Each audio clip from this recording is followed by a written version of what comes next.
This is OPTI 380A of Lab 10 semiconductor light sources.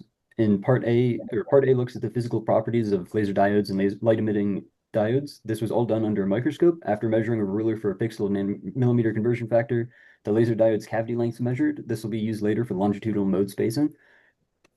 On the left is the laser diode at a low drive current, and the LEDs here are imaged at low drive currents as well, and their areas are found.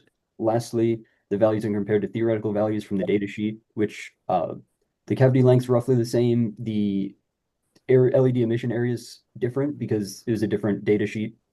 And then longitudinal mode spacing is roughly the same.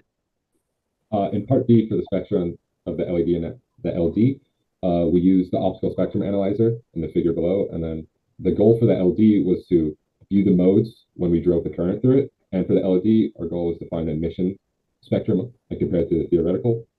For the next slide, for the laser diode, the spectrum recorded was, we have the figures above threshold, at threshold, and below the threshold.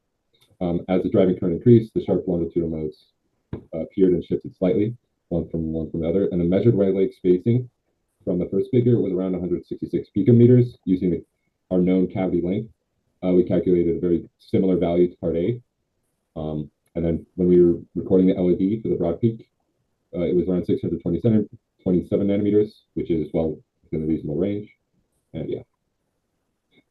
So for part C, we compared the beam divergence of a laser diode and a light emitting diode, and we used a photodiode amplifier along with a function generator and a polarizer stage, or a polarizer and rotation stage to understand the differences of divergence properties. So continue with divergence, what we did, we got the laser diode, and then we put in front of it the detector.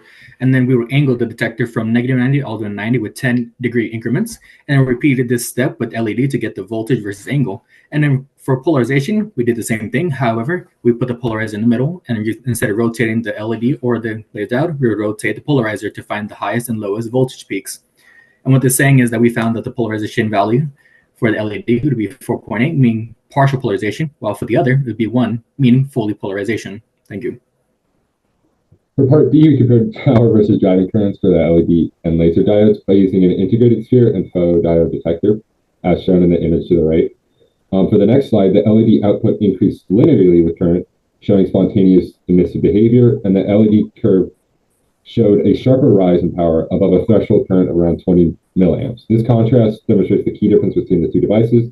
The LED emission has a broad, weaker light, while the laser diode gives off a stronger, more focused beam once it has passed this threshold.